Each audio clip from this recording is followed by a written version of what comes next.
cek lagi nadi karotisnya ada atau tidak. Kalau masih belum ada, lanjutkan lagi teman-teman 5 siklus. Seperti itu, ya. Nah, konsepnya dengan cara CAB, sirkulasi, airway, breathing. Ya, ini kalau misalkan pasiennya dewasa. Ya, lanjut.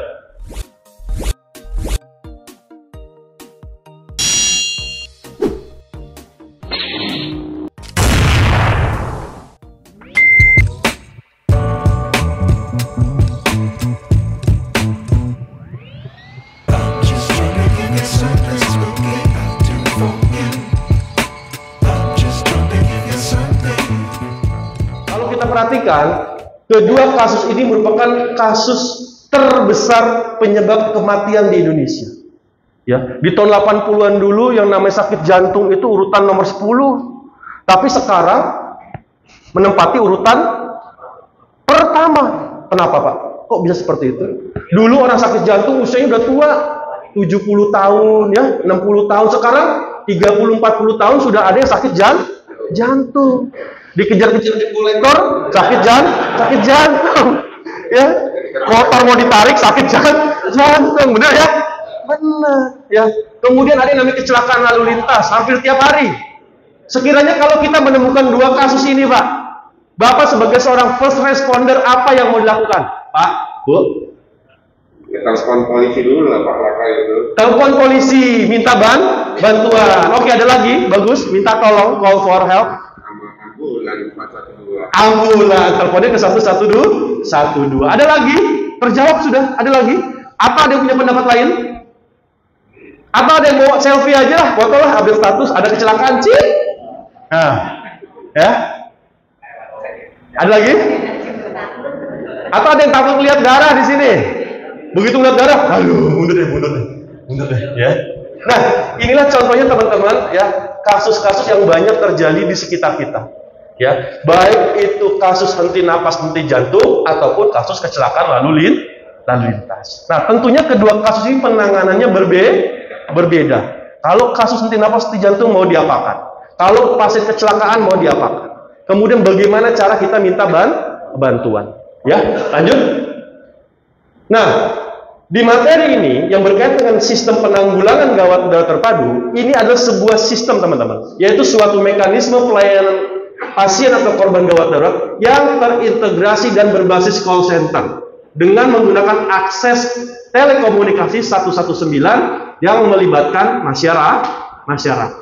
Jadi kalau teman-teman menemukan kecelakaan dimanapun, kapanpun, teleponnya ke 119. Di mana pusatnya 119? Di Kemenkes, Kementerian Kesehatan. Ya, dari Kementerian Kesehatan nanti panggilan tersebut akan didistribusikan ke daerah di mana panggilan itu berasal. Kalau di Jakarta tentu akan diteruskan ke kami sebagai pusat krisis, ya. Dan masuk ke kami nanti akan diluncurkan unit ambulan yang terdekat dengan lokasi. Itu cara kerjanya, ya. Nah, ini sekiranya alurnya apabila kita menemukan korban yang mengalami kecelakaan seperti tadi apa ya? Baik itu henti napas, henti jantung, ya. Kemudian kecelakaan, telepon ke 118. Ya, dari 119 ya. 119 masuk ke pusat komando ya, NCC, National Command Center ya. Lalu diteruskan ke PSC. Apa itu PSC? Public Safety Center, Pak, Bu. Seperti kami, pusat krisis ya, yang ada di tingkat kabupaten dan kota di seluruh Indonesia. Lalu setelah itu akan diluncurkan unit yang terdekat dengan TKP. Ya, jadi kalau misalkan ada kecelakaan di sekitar Jalan Gatot Subroto, unit yang terdekat yang di mana?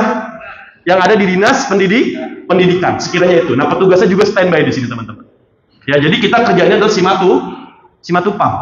Siang malam tunggu panggilan. Ya, seperti itu. Nah, ini safe community yang dibangun di Indonesia, ya. Ada polisi, ada pemadam kebakaran, ada ambulan. Jadi kalau misalkan ada panggilan gawat darurat, ya, maka ketiga komponen ini yang bergerak. Hanya saja di Indonesia ya belum menjadi sebuah sebuah bagian yang terintegrasi secara utuh. Kalau di Amerika dengan telepon 911 betul ya, maka ketiga komponen itu akan meluncur. Ambulan, ya, kemudian polisinya dan juga mobil pemadam kebakaran. Kalau kita masing-masing instansi punya call center sendiri ya. Kalau pemadam call center berapa? 113 ya. Oke, polisi 110 ya. Ambulan 112 dan 119 ya. Tapi kita tetap koordinasi. Apa fungsinya? Menciptakan safe community ya, seperti itu. Lanjut. Nah, ini tugas dari kita ya di pelayanan sistem penanggulangan gawat darurat terpadu. Kita punya respon cepat, kemudian pelayanan gawat darurat yang prima ya, kemudian ada layanan ambulansnya, lalu melibatkan masyarakat, dalam ini bapak-bapak yang ada di sini ya, termasuk adalah komunikasi yang efektif. Seperti itu. Sehingga apa? Sehingga akan terjalin terbinanya sistem penanggulangan gawat darurat yang terpadu. Dikatakan terpadu artinya apa? Melibatkan berbagai macam banyak sektor, teman-teman. Ya, kalau kita berbicara mengenai gawat darurat, tidak bisa hanya satu instansi saja yang yang bekerja. Ya, di situ ada kesehatannya, ada security-nya, ada dinas sosialnya, termasuk dinas pendidikan juga ada di sana. Ya, lanjut. Slide. Nah, ruang lingkupnya apa saja SPGDT? Ruang lingkupnya di pelayanan pra rumah sakit yang seperti kami jalankan. Ya, jadi kami mendekatkan diri dengan masyarakat. Ya, jadi begitu pasiennya ada di jalanan, ya atau di rumah, cepat dilakukan pertolongan. Kemudian intra rumah sakit, ya artinya apa? Pelayanan di dalam rumah sakit itu sendiri dan antar rumah sakit. Kalau misalkan ada pasien tidak mampu ditangani di rumah sakit A, mungkin dia perlu dirujuk ke rumah sakit B. Ya, nah untuk sarana transportnya bisa menggunakan jasa pelayanan ambulans. Ya, seperti itu. Lanjut.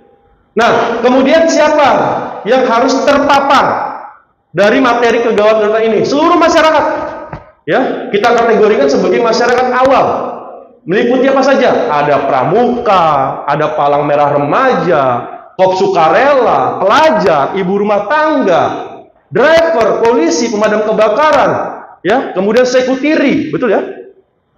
Oh, security, ya, satpam, ya, kemudian petugas SAR, PMI dan semuanya, ya, seluruh masyarakat lainnya. Nah, inilah orang-orang yang pastinya pertama kali akan menemukan korban, ya, sehingga korban bisa ditangani dengan cepat dan segera.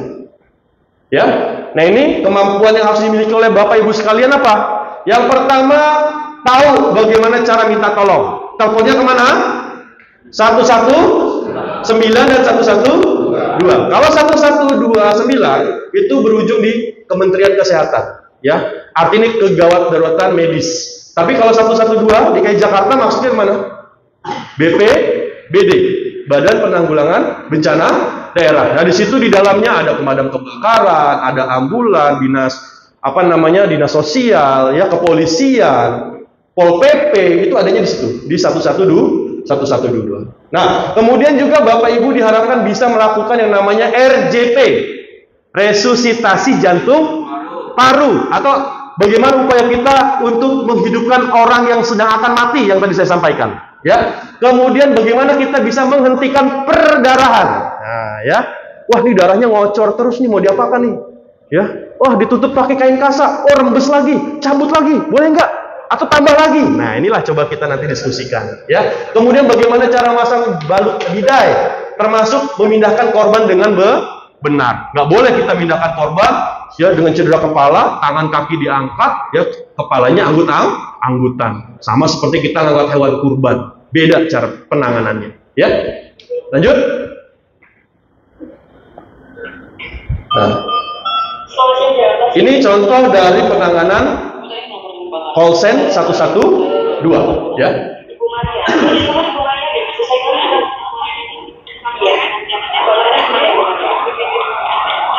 Oke, jadi ada panggilan masuk gawat darurat, ya.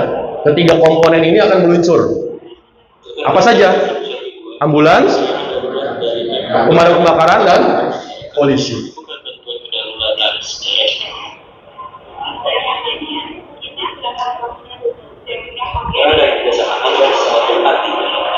Ya, ini disebut dengan Jakarta Siaga, ya.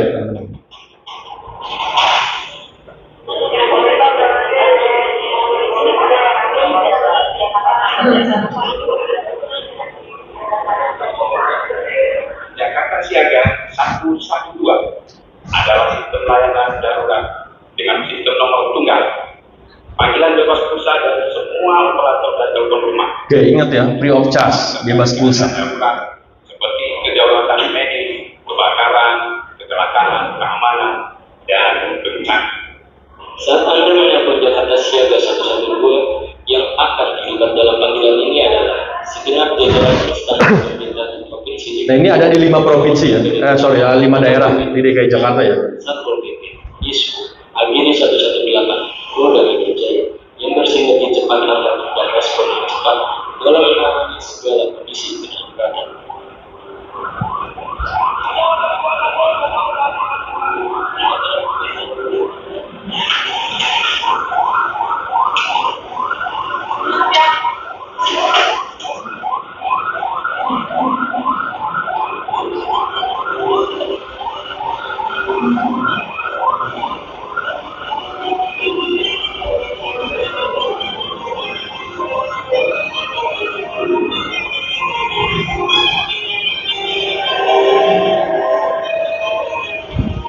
Nah, ini berbagai macam kegawat daruratan ya, banjir, korban tenggelam, evakuasi, ya, rescue, penyelamatan, semuanya ada di 112.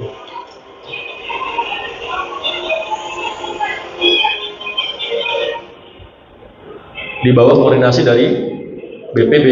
Mekanisme layanan call center 112 adalah menerima panggilan kegawat darurat dari masyarakat. Informasi secara lokal. Menerima panggilan kegawat darurat masyarakat, kemudian diteruskan ke instansi yang terkait, apa itu pemadam kebakaran, kepolisian ataupun ambulans.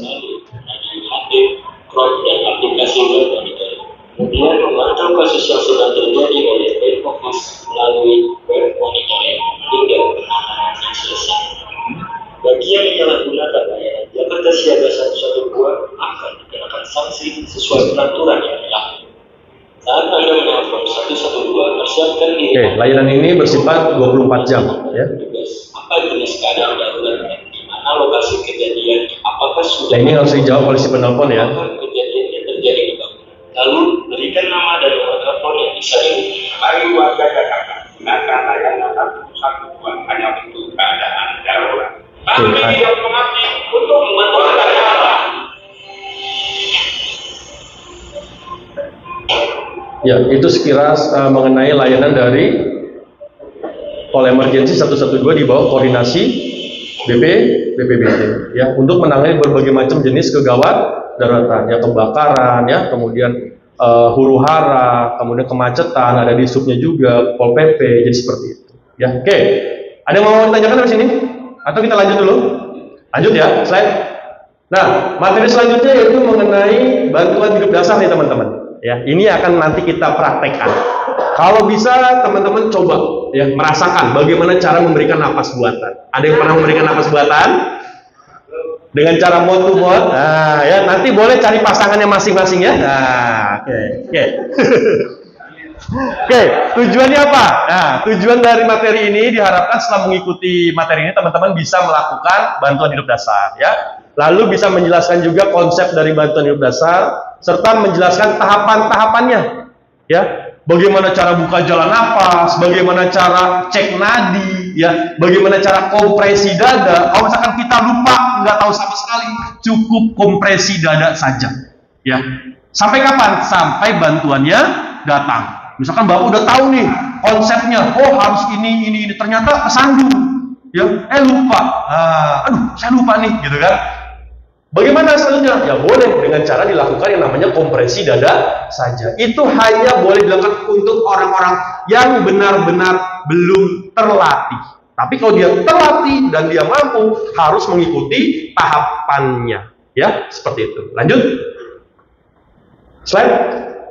Nah, kalau kita berbicara mengenai bantuan hidup dasar, tentu tidak lepas dari yang namanya jantung, teman-teman, ya, di mana jantung ini berfungsi untuk apa? Memompakan darah ke seluruh tubuh, ya. Oke. Kalau kita perhatikan gambarannya seperti ini nih, ya, di mana jantung memompa darah ke seluruh tubuh, ya. Apa yang dikompakan? Adalah karena kebutuhan otak itu akan darah itu sangat besar sekali, ya, seperti itu. Lanjut. Slide. Nah, apa itu BHD? Ada suatu usaha ya yang dilakukan untuk mempertahankan kehidupan pada saat penderita mengalami keadaan yang mengancam nyawa. Dikatakan keadaan mengancam nyawa seperti apa? Pada saat korbannya mengalami henti napas, henti jantung. Sudah banyak sekali korban akibat serangan jantung. Siapa tokoh-tokoh yang terkenal, teman-teman? Haji Mas Said, betul. Siapa lagi? Benyamin S, betul. Ada lagi? Basuki. Nah, ini berarti orang dulu nih ya. Kenalnya, kalau saya ngajar anak-anak milenial nggak kenal Pak, betul. Siapa lagi? Oh, saya kenalnya Mike Mohede, ya. Ashraf Sinclair yang terbaru, betul. Karena bapak ini adalah orang lawas, ya, jadi dia tahu, ya. Benyamin Sueb, ya. Kemudian apa lagi? Siapa lagi? Haji Mas Said, ya. Kemudian Basuki, ya. Padahal pertolongannya simple, sederhana, tapi terkadang kita nggak tahu bagaimana caranya. Oke? Nah, itulah keadaan-keadaan yang mengancam nyawa. Nah, apa itu RJP? Di sini terangkan bahwasanya RJP ada serangkaian tindakan memberikan napas buatan dan pijatan jantung luar pada penderita yang mengalami henti napas, henti jantung. Kita ambil teorinya dari American Heart Association, Pak. Jadi kita cari yang terupdate, terkini. Kalau dulu konsep penanganannya itu dengan membuka jalan napas, sekarang berubah, ya, menjadi kompresi dada dulu yang menjadi prioritas. Kenapa? Karena pada saat orang ini henti napas, henti jantung, masih tersisa sekitar 30% kandungan oksigen di dalam darahnya. Nah, inilah yang cepat-cepat harus segera dikirim ke otak. Kenapa? Karena makanan utama otak itu adalah oksigen. Ya, lanjut. Nah, apa tujuannya? Pertama adalah mengurangi tingkat morbiditas dan sumbatnya oleh bekuan darah. Kalau di otak jadi stroke, kalau di jantung jadi serangan jantung. Hati-hati. Ya, lalu mempertahankan dan mengembalikan fungsi oksigenasi organ-organ vital. Apa saja organ vital? Ada jantung, ada paru-paru, ada otak. Nah, itulah organ yang paling boros, Pak, dalam mengkonsumsi oksigen. Kita bisa bertahan napas berapa lama sih tanpa oksigen? Ada yang 1 menit, 2 menit, 3 menit, 5 menit ada? 10 menit? Oh, penyelam. Oke. Saya akan simulasikan berapa lama kita bisa bertahan tanpa napas. Ya. Oke, saya minta semuanya angkat tangan. Angkat tangan semuanya, angkat tangan. Saya akan hitung, ya. Setelah saya hitung sampai 3, teman-teman semua tahan napas, ya. Kalau tidak kuat langsung diturunkan. Ya, saya mau tahu berapa lama Bapak dan Ibu teman-teman semua bisa bertahan tanpa napas. Oke. Hitungan ketiga, tahan dan hentikan napasnya. Kalau tidak kuat bisa turunkan. 1, 2, 3. Oke. Tahan napas. 5 detik pertama. Oke. Masuk 10 detik pertama. Awas keluar dari bawah nih ya. Oke, 15 detik.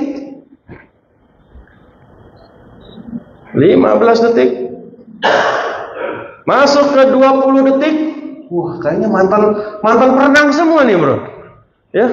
Oke, 20 detik mulai berguguran. 23. 30. Oke, 35. 40. 45. 45 masuk ke 50. 50. 1 menit. 1 menit. Oke, sisa 2. Aplaus ya, mantap. Yuk. Rata-rata masih bisa bertahan di bawah berapa, teman-teman? Rata-rata masih di bawah 1 menit. Yang lebih dari 1 menit hanya 2 orang. Ya, artinya apa? Kalau misalkan dia tidak mendapatkan suplai oksigen, ya apa yang terjadi? Meninggal. Otaknya kekurangan oksigen. Karena tadi kita angkat, kita masih sehat. Begitu kita tidak kuat, kita turun tangan. Bagaimana kalau bisa kejadiannya pada orang yang tidak bisa bernafas? Terjadi sumbatan jalan nafas. Inilah yang bisa menyebabkan kematian. Ya. Kemudian tujuan juga untuk aktivitas aliran darah serta memaksimalkan oksigen dan meminimalisir kerusakan neurologis seperti itu. Ya, lanjut. Oke, slide. Indikasinya apa? RJP dilakukan. Nah, indikasinya adalah apabila kita menemukan seseorang yang mengalami kematian klinis. Apa itu kematian klinis? kematian yang kita saksikan. Ya, jadi misalkan Bapak menemukan korban tindak pasti jantung, lagi sidang, lagi rapat, jatuh, disaksikan. Ya, durasinya dia kurang dari 4 menit. Itu boleh kita lakukan yang namanya RJP. Tapi kalau sudah masuk ke fase kematian biologis, di mana durasinya berkisar antara 4 sampai dengan 10 menit, ya, maka di sini sudah mulai terjadi kerusakan sel di otaknya. Ya, kemudian kalau sampai lebih dari 10 menit, maka tingkat kerusakannya ini sudah menetap, tidak bisa diperbaiki lagi. Ya, jadi kalau yang sudah 10 menit terlambat tidak mendapat oksigen otaknya, kecil kemungkinan korbannya untuk diselamatkan. Yang masih bisa kita selamatkan yang mana? Yang masuk dari kematian klinis. Ya, begitu dia serangan jantung, disaksikan, langsung Bapak Ibu bisa melakukan yang namanya RJP. Ya, slide. Nah, bagaimana caranya? Step by stepnya. Nah, ini yang nanti dicoba. Ya, harus teman-teman coba. Ya. Ada rantai kehidupan. Kalau misalkan kita menemukan pasien di luar rumah sakit, istilahnya kita sebut dengan OCA. Ya, out hospital cardiac arrest. Artinya kejadiannya di luar rumah sakit, ya. Yang pertama, pastikan dulu ada yang namanya 3A. Apa 3A? Aman diri, aman lingkungan, aman pasien. Nah, aman diri di sini jangan langsung Bapak Ibu pegang pasiennya. Paling tidak kita menggunakan yang namanya APD, alat pelindung diri. Pakai apa? Pakai sarung tangan, pakai masker, minimal itu. Pak, saya nggak punya sarung tangan, saya nggak ada sarung tangannya, apalagi sarung tangan medis. Pakai apa? Boleh modifikasi menggunakan kantong plastik, ya, atau kantong kresek, silahkan, nggak apa-apa. Ya. Kemudian lingkungan, kalau korbannya masih di tengah jalan, diapakan? Kita pinggirkan dulu pasiennya. Oh nggak, kita RJP-nya di tengah jalan. Di Jalan Gatot Subroto, nggak mungkin ya, pindahin ke pinggir, ya, cari tempat yang aman, ya, kemudian juga harus datar, kemudian alasnya keras. Nah, ini maksudnya.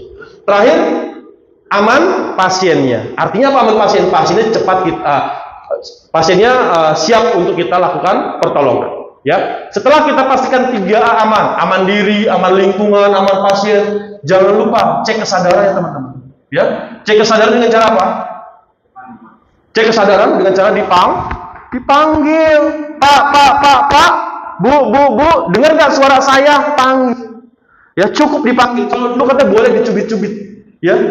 Sekarang tidak dianjurkan. Cukup dengan dipanggil. Pak, Bu, oh nggak respon, nggak sadar. Langsung Bapak Ibu telepon ke 119. Nah, itu maksudnya, ya. Aktifkan yang namanya SPGDT, telepon ke 119. Begitu kita telepon, jangan dibiarkan pasiennya, jangan diantepin, ya, tapi diberikan pertolongan. Bagaimana cara pertolongannya? Cek nadi leher. Cek nadi leher, berapa lama cek nadi leher? Tidak lebih dari 10 detik, ya. Cek nadi leher tidak lebih dari 10 detik. Kemudian dilakukan bersamaan dengan cek pernapasannya. Ya, bernapas tidak. Begitu dicek nadi, tidak ada nadi, bisa kita pastikan pasiennya tidak bernapas. Kalau tidak bernapas, lakukan kompresi dada dan pemberian napas buatan. Kompresi dada berapa kali? 30 kali. Di mana posisinya? Kompresi dada sejajar dengan puting susu kalau yang laki-laki. Ya, kalau yang wanita 2 jari di atas ulu hati, tekan di tengahnya. Ya, jadi patokan puting susu hanya berlaku untuk laki-laki. Ya, kalau pasiennya nenek-nenek jangan dipakai. Nah, ya, kenapa kalau pasien nenek-nenek nggak boleh? Udah turun, ya, puting susunya di sini, ntar kompresinya malah di perut. Ya, jadi patokannya adalah kalau laki-laki di tengahnya, ya, atau 2 jari di atas ulu hati. Kompresi 30, selesai kompresi, buka jalan napas, ya, berikan napas 2 kali. Sebelum COVID, boleh nggak napas dengan cara mouth-to-mouth? Boleh, kalau sekarang tidak boleh. Ya, kenapa? Karena kita nggak tahu, Pak. Ya, siapa atau mungkin kita yang terkena atau pasiennya menderita COVID. Ada alatnya nanti, ya, yang namanya BVM, back valve mask. Ada pertanyaan, Pak? Untuk menekan itu sebelah kiri, sebelah kanan. Oke, nekannya gimana posisinya tadi? Tarik dari sayal, puting susu, kemudian letakkan di tengah-tengahnya. 2 jari di atas ulu hati, letakkan di tengahnya. Itu posisi kita bisa melakukan RJP. Lebih jelasnya nanti pada saat penayangan video dan skill station. Kebayang di sini? Oke, ya. Nanti dulu. Nah, buka jalan napas. Ya, dangain. Ya, untuk memberikan napas buatan. Kalau dia tidak ada cedera kepala, boleh langsung didangain, ekstensikan. Tapi kalau dia ada cedera kepala, tidak boleh. Ya, kenapa? Karena di leher ini banyak sekali saraf. Ya, ada saraf pernapasan, saraf motorik, ya, saraf sensorik. Salah kita melakukan pergerakan bisa menyebabkan kematian. Ya, buka jalan napas, kemudian kita berikan 2 kali napas buatan. Nah, ini kita lakukan selama 5 siklus. Ya, kita lakukan dalam 5 siklus, di mana 5 siklus itu selesai dalam 2 menit. Cek lagi nadi karotisnya ada atau tidak. Kalau masih belum ada, lanjutkan lagi teman-teman 5 siklus. Seperti itu, ya. Nah, konsepnya dengan cara CAB, sirkulasi, airway, breathing. Ya, ini kalau misalkan pasiennya dewasa. Ya, lanjut. Oke. Ini cara kompresinya ya, teman-teman ya. Kalau misalkan pasiennya anak bagaimana?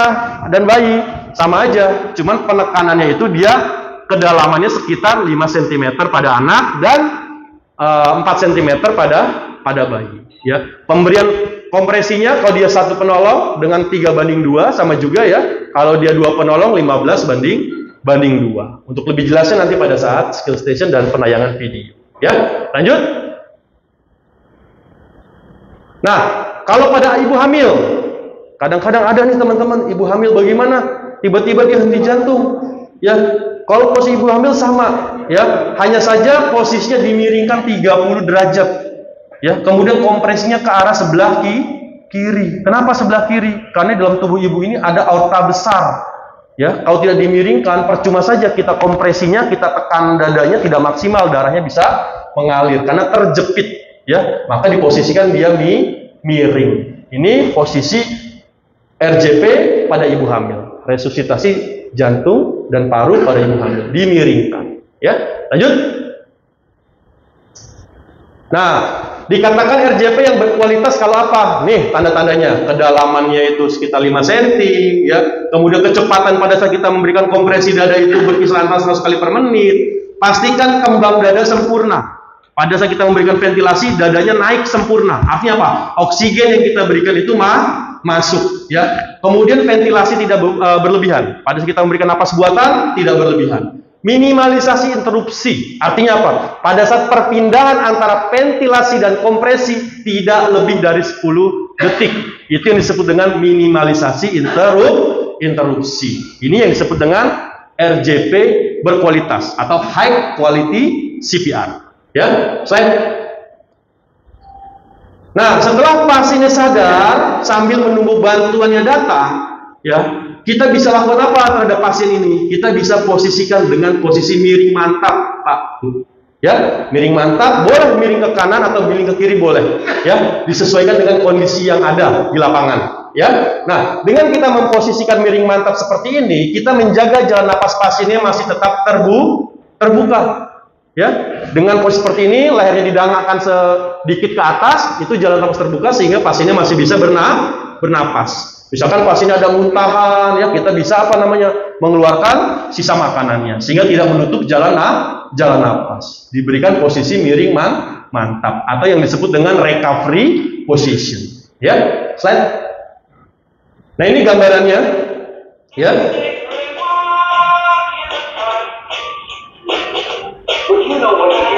Ini kasus ada orang yang sedang beraktivitas olahraga, tiba-tiba sakit dada, ya, kolaps, dicek, ya, tidak ada nadi, tidak ada napas.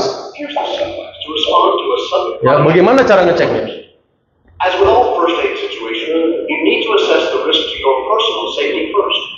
Oke, pastikan safety first, 3A, aman diri, aman lingkungan, aman pasien. Cek respon. Tidak respon. Halo, are you okay? Oh, nggak ada respon. Lalu kita bisa minta tolong, suruh orang untuk telepon ke 119. Dicek nadi dan napas. Oh, tidak ada nadi dan tidak ada napas. Boleh lakukan RJP. Ternyata di TKP ada yang namanya AED, Automatic External Defibrillation. Nah, nih. AED ini alat yang bisa membaca gambaran irama jantung pasiennya, Pak. Pasang. Oke. Touch patient. Patch. Ya, pasang padnya. Ya, di kanan atas dan di kiri bawah. Seperti yang ada di gambar. Nah, setelah dipasang, alat tersebut akan menganalisa gambaran irama jantung pasiennya. Do not touch the patient. Jangan pegang pasiennya. Ya. Oke, diberikan kejut listrik. Kemudian alat tersebut menginstruksikan untuk dilakukan kompresi. Push harder. Ya, tekan lebih kuat. Nah, ini dilakukan terus menerus. Good compression. Berarti tekanannya bagus. Nah, itu yang tadi mau nanya, di mana posisinya? Di tengah. Continue to CPR. Nggak boleh berhenti, Pak. Alatnya mengingatkan. Nah, kalau kita tidak minta bantuan ambulan datang tidak? Tidak. Inilah fungsinya kita minta bantuan. Sehingga apa? Korbannya terselamatkan. Syukur-syukur di ruangan ini ada yang namanya AED, Automatic External Defibrillation. Pasang AED-nya, nanti kita hanya mengikuti instruksi dari AED tersebut. Ya, oke. Ini kalau misalkan kita nggak tahu cara melakukan kompresi dada, ya, rangkaiannya kita lupa. Jadi prosedur seperti ini boleh. Ini lagi di kafe, ya. Tiba-tiba sakit jantung, tidak sadarkan diri. Telepon ke 119. Dilihat sekitar mulutnya ada sisa makanan. Dia nggak mau nih, nggak mau deh, ya. Oke. Boleh dengan cara hands only CPR, ya, tanpa memberikan napas buatan. Dengan cara apa? Push hard and fast, kemudian kecepatannya lebih dari 100 kali per menit, kemudian letakannya di tengah dada. Nah, ini dilakukan tidak berhenti, terus menerus sampai bantuannya datang, ya, atau sampai ada yang menggantikan. Nah, ini fungsinya kita call for help, minta tolong, maka bantuannya datang, ya, seperti itu. Oke, slide. Ya, ada gambaran di sini teman-teman cara melakukan BHD? Ada ya. Oke, nah sekarang apa sih yang bisa menyebabkan seseorang tersedak? Ya, ternyata tersedak teman-teman adalah hal yang bisa menyebabkan kematian.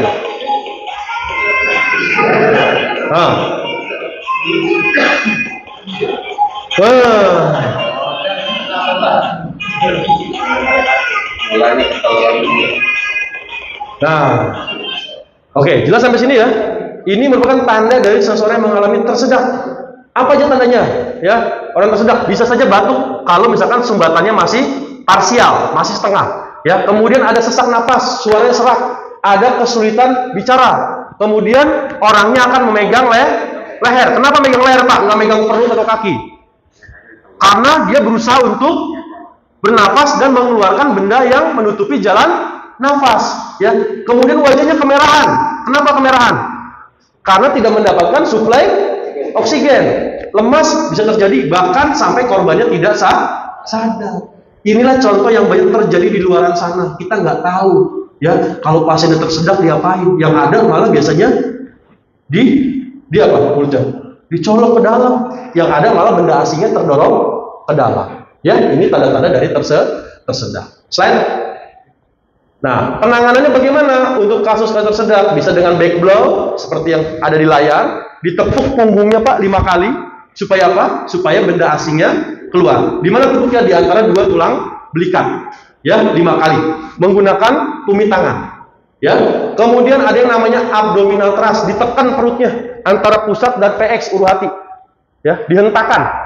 Ya. Itu fungsinya untuk memberikan rangsang muntah, rasa mual. Begitu ada rasa muntah atau rasa mual, diharapkan benda asingnya terdorong keluar. Ya, ada juga yang disebut dengan Heimlich maneuver. Ya, chest thrust dan abdominal thrust. Kalau chest thrust digunakan untuk orang yang obesitas, yang perutnya gendut, ya, ibu hamil itu pakai chest thrust, penekanan di dada. Tapi kalau yang langsing, yang kurus, penekanannya di perut. 5 kali abdominal thrust, 5 kali back blow.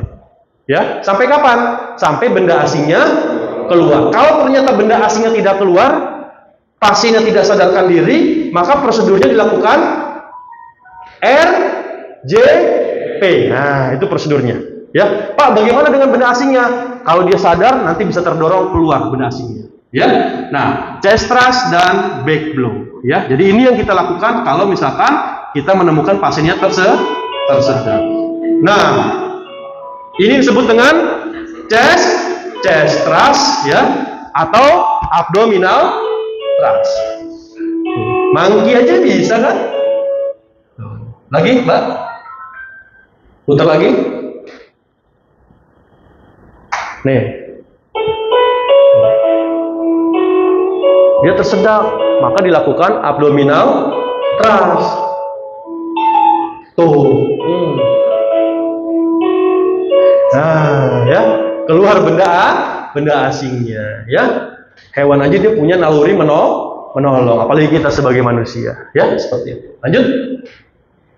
Oke, yang terakhir nih teman-teman, ya, slide. Luka patah tulang. Ada yang pernah mengalami luka dan patah tulang seperti ini? Ada yang pernah patah tulang, Pak? Pernah ya, Pak, ya? Di tulang apa, Pak? Tulang lengan. Di operasi atau alternatif? Operasi. Oke, patah tulangnya tertutup atau terbuka? Tertutup, ya. Bahaya mana teman-teman? Tertutup atau terbuka?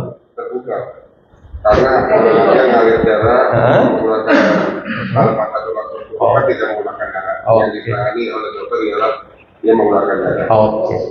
Pada umumnya semua jenis patah tulang itu berbahaya.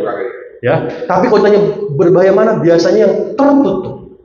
Kenapa? Kalau yang terbuka, begitu dia ada perdarahan, langsung tutup, tekan, tinggikan, titik tekan, selesai. Tapi kalau yang terbuka, kalau yang tertutup apa? Sulit kita menghentikan perdarahan dari dalam. Terkadang sudah masuk infus sekian botol, pasiennya masih shock. Ternyata pembuluh darah di dalamnya robek. Kan kita tidak bisa menghentikan perdarahan dari dalam. Biasanya langsung dibawa ke ruang apa? OK, ruang operasi. Nah, inilah yang banyak terjadi di luar sana, Pak, Bu. Ini contoh dari dua jenis patah tulang, ya. Patah tulang terbuka dan patah tulang tertutup. Ya, slide. Nah, apa pengertian dari luka? Luka adalah rusaknya jaringan tubuh yang dapat disebabkan oleh benda tajam atau benda tumpul serta perubahan suhu, baik itu zat kimia, ledakan, sengatan listrik ataupun gigitan hewan. Nah, ini bisa menyebabkan perlukaan, Pak. Ya, lanjut. Nah, tipe-tipe perdarahan dari luka itu kan pasti menyebabkan perdarahan, ya, betul ya? Nah, ada 3 di sini nih, ya. Ada perdarahan arteri atau nadi, perdarahan vena, dan perdarahan kapiler. Nah, kalau perdarahan arteri biasanya darahnya berwarna apa? Merah muda. Kenapa warnanya merah muda? Karena langsung dari jantung, Pak. Ya, darahnya kaya akan oksigen. Kemudian dia sifatnya memancar, muncrat. Ya, karena jantungnya yang memompa, ya, bersamaan dengan denyut nadi. Oke? Lalu kita lihat lagi, biasanya sukar dihentikan.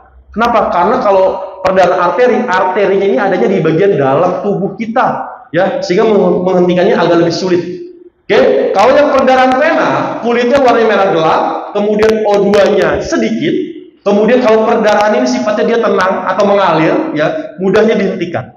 Ya, contohnya kalau misalkan Bapak Ibu ada yang donor darah di sini yang diambil di sekitar lengan, nah itu namanya perdarahan vena, ya. Lalu kalau yang perdarahan kapiler, nah ini biasanya di ujung-ujung jari, ya, ujung-ujung tubuh, ya. Darahnya merah gelap, kemudian dia menetes sama merembes, kemudian bisa berhenti sendiri. Pernah dulu waktu masih kecil suka jatuh, yang kemudian ada bintik-bintik darah di kulit, nah itu disebut dengan perdarahan kapiler, ya. Jadi dibedakan menjadi 3, ada perdarahan arteri atau nan kita, ya, gunakan APD ya yang sesuai, pakai sarung tangan, pakai masker, supaya apa? Mencegah infeksi, baik infeksi terhadap pasien maupun juga diri kita sebagai penolong ya. Kemudian bersihkan luka dari kotoran dengan menggunakan air yang mengalir, Bapak Ibu ya. Jadi nggak boleh nyuci luka itu direndam, ada baskom kemudian luka dicuci direndam, nggak boleh ya. Tapi gunakanlah dengan menggunakan air yang mengalir, dibilas dari ujung sampai pangkalnya ya, dari bagian atas ke bawah ya. Supaya apa? Supaya kotorannya turun. Itu cara membersihkan luka. Lanjut. Nah, setelah lukanya dibersihkan, baru kita bisa tutup ya. Tutupnya dengan apa? Dengan menggunakan kasa steril atau minimal kain bersih ya. Jika darah masih mengalir dan meresap pada balutan pertama, jangan ragu untuk ditambahkan balutan yang kedua. Seperti itu ya. Jadi boleh ditambahkan balutan yang kedua ya. Boleh nggak dicabut balutannya? Misalkan nih Bapak, balutan pertama, oh rembes, oh diganti deh balutannya, boleh tidak? Tidak boleh. Usahakan tambahkan saja balutan yang kedua, ketiga atau keempat ya. Tapi kalau misalkan kita buka, apa yang kita khawatirkan? Ya, yang tadi pembuluh darah sudah mulai menutup, karena kita ganti balutannya, dia bisa terjadi perdarahan lagi ya.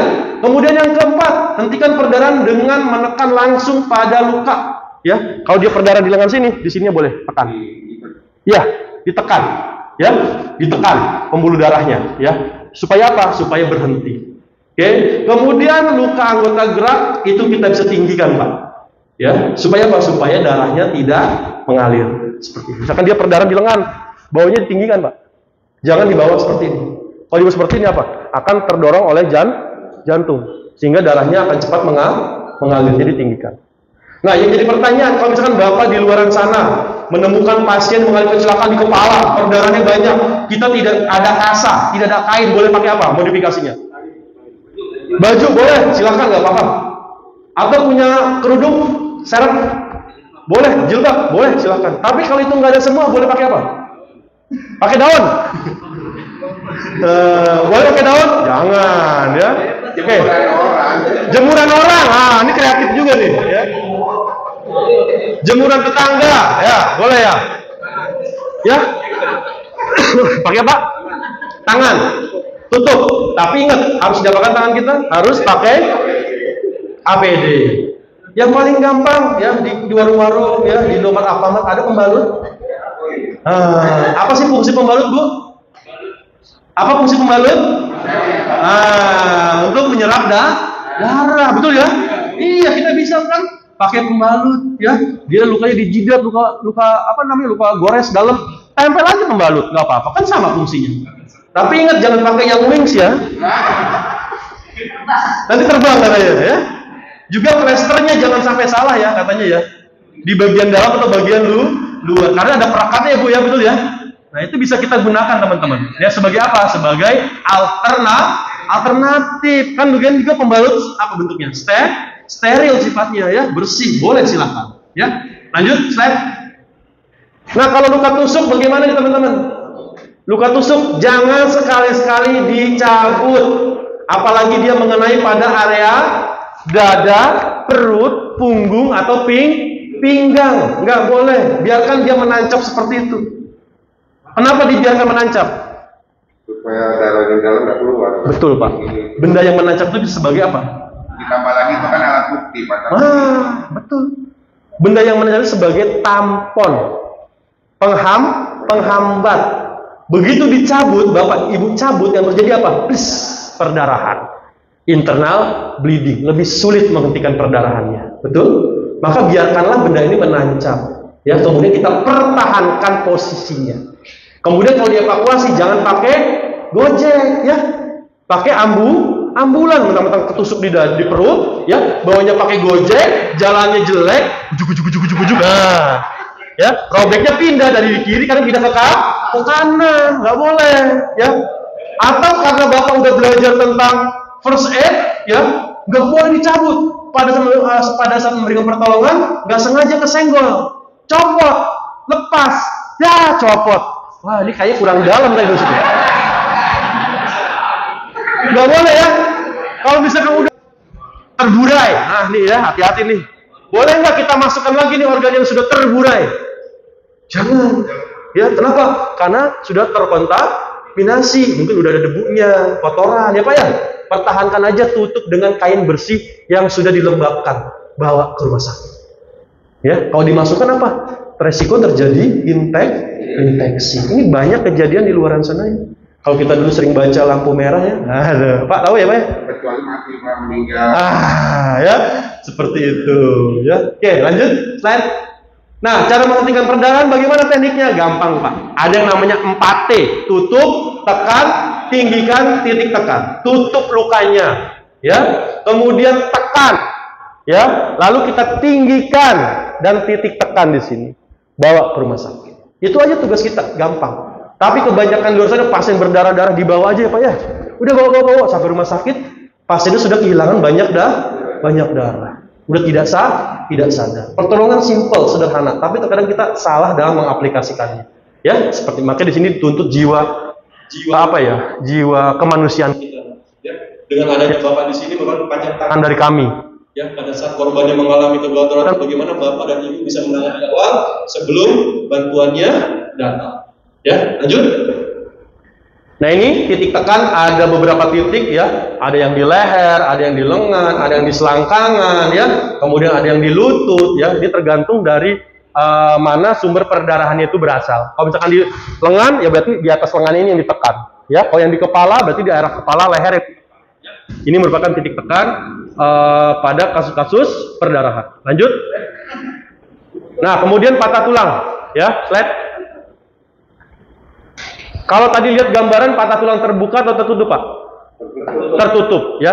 Di sini diterangkan patah tulang adalah kondisi ketika tulang mengalami patah sehingga bentuk atau bahkan posisinya berubah ya.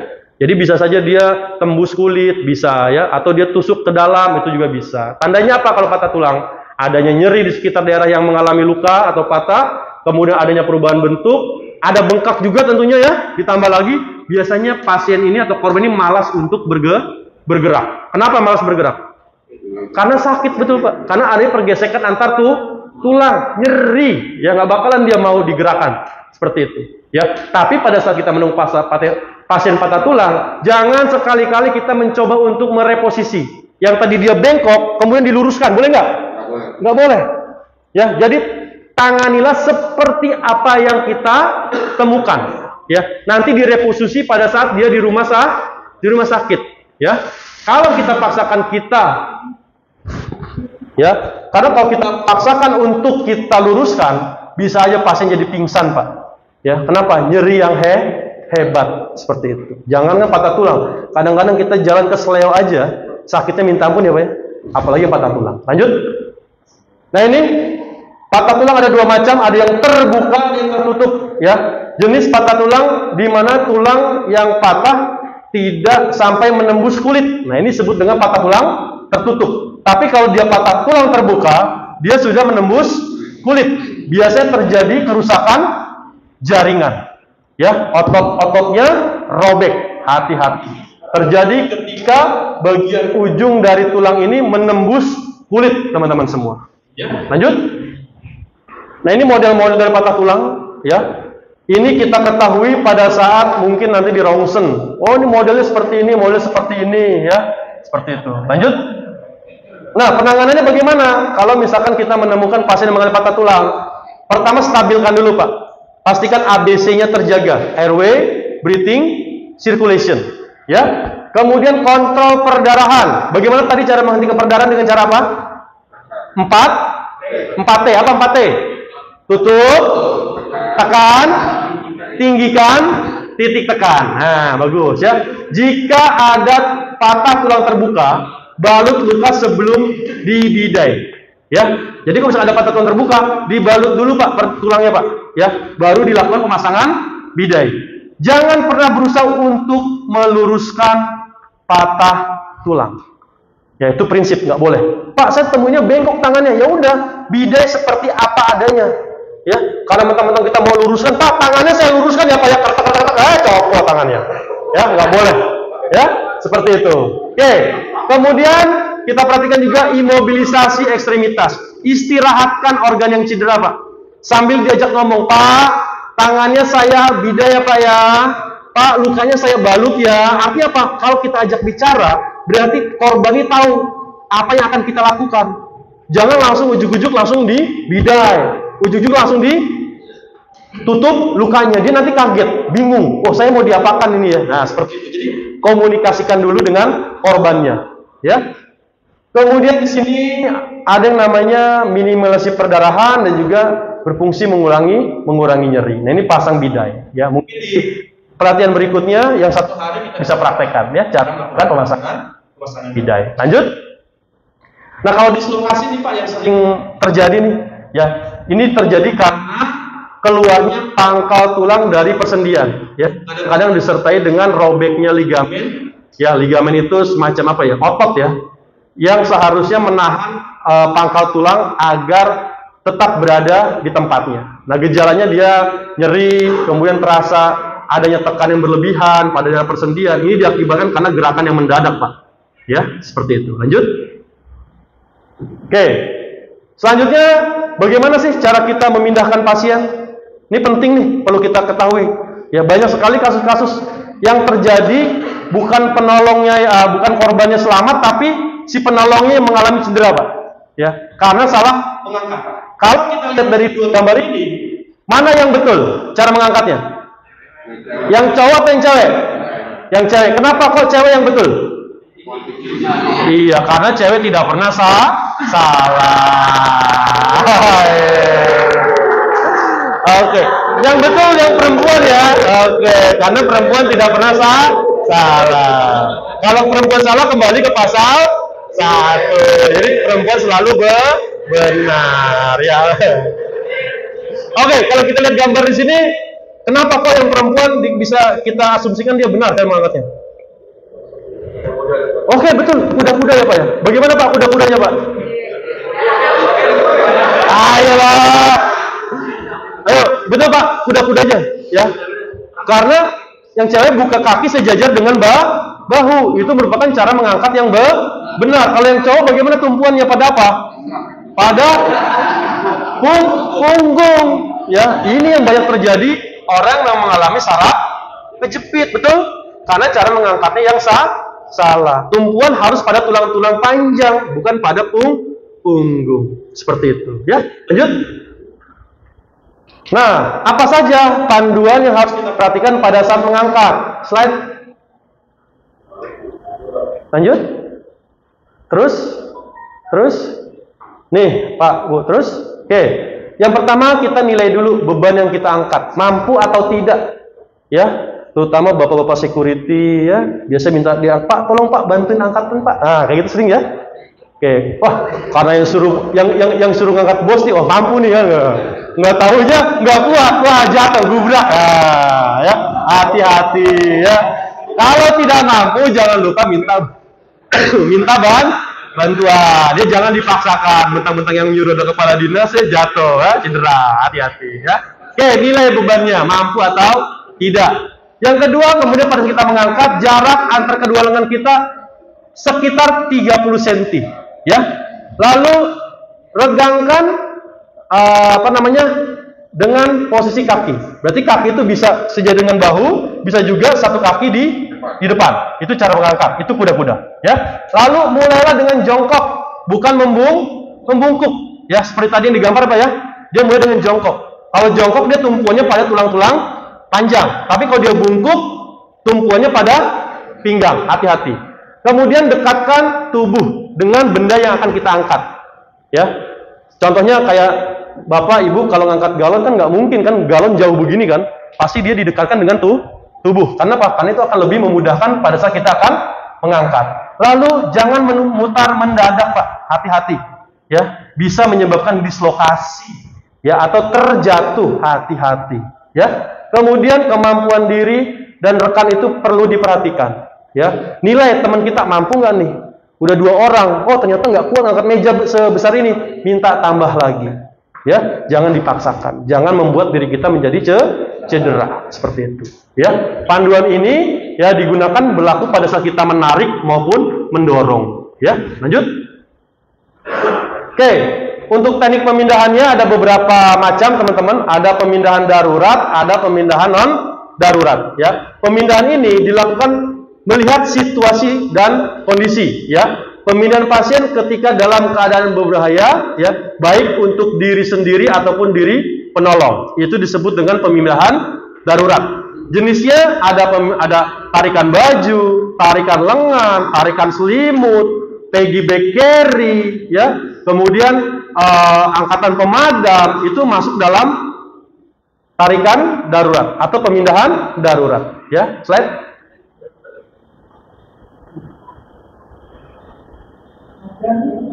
Lanjut. Nah, untuk jenisnya mana? Gambar-gambarnya.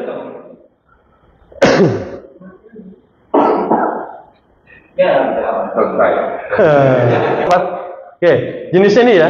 Ada tarikan baju, Pak. Ya, tarikan baju, tarikan selimut, tarikan lengan. Ya, ini digunakan pada saat emergency.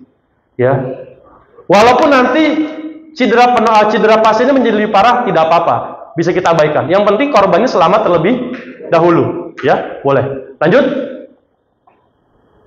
Oke, teknik pemindahan dilakukan stabilisasi dan perawatan. Ada yang namanya pemindahan non darurat. Nah, ini dilakukan setelah situasinya aman.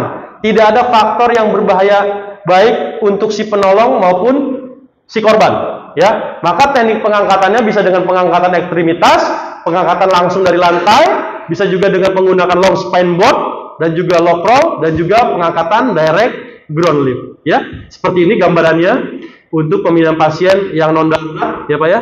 Oke, pengangkatan ekstremitas, kemudian pengangkatan langsung, direct ground lift, dan juga penggunaan dari long span board, lock roll.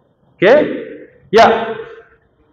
Kesimpulannya bagaimana? Bahwasanya kalau kita perhatikan, kegawat darurat adalah suatu keadaan yang menimpa seseorang yang dapat menimbulkan ancaman jiwa dan perlu pertolongan dengan cepat, cermat, dan tepat.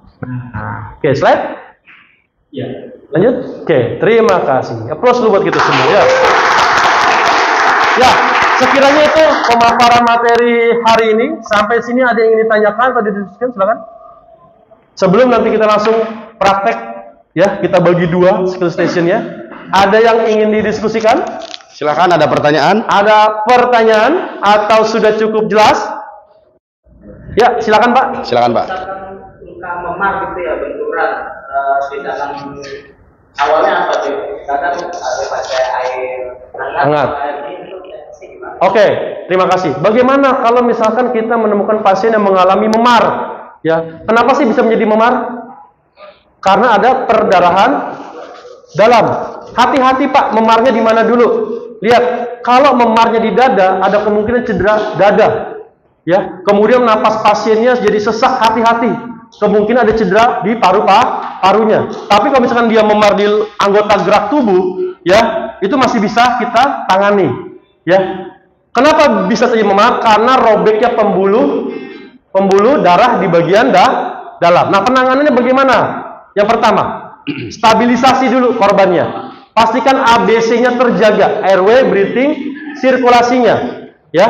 Kemudian kalau misalkan dia nyeri, ya, bisa kita kompres dengan air es.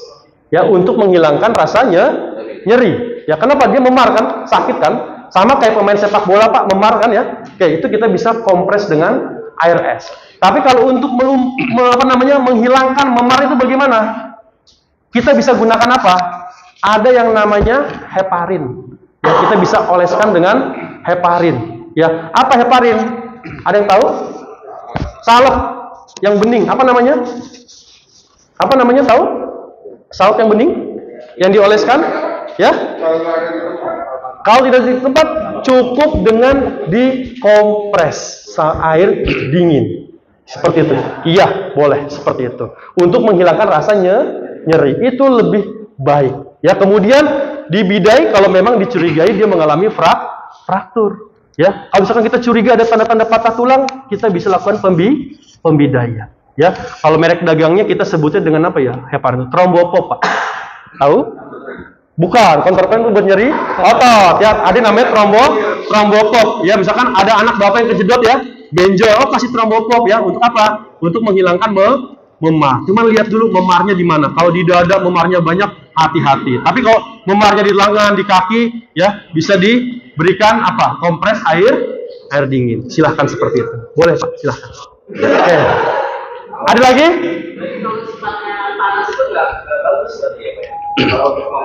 Kalau untuk memar, sebenarnya kan rasa hangat itu untuk melebarkan pembuluh darah, Pak. Ya, untuk melebarkan pembuluh darah. Cuman kan kita khawatirkan nanti kalau dikasih air panas ya atau hangat malah nanti mencederai kulitnya. Seperti itu. Iya, takutnya ada luka karena luka bakar. Kita nggak tahu panasnya seapa. Apalagi misalkan terjadi pada anak atau bayi. Ya kan pasti tidak nyaman. Lebih nyaman dengan menggunakan air es ya atau dingin, kompres dingin seperti itu. Kemudian diberikan trombopop. Nah, itu lebih baik ya seperti itu. Oke, ya. Ada lagi? Cukup ya? Cukup? Oke, kalau tidak ada lagi, mungkin itu saja bisa saya presentasikan. Selanjutnya saya serahkan ke Pak Anhari. Terima kasih. Saya akhiri. Wassalamualaikum warahmatullahi wabarakatuh. Waalaikumsalam warahmatullahi wabarakatuh. Selamat pagi.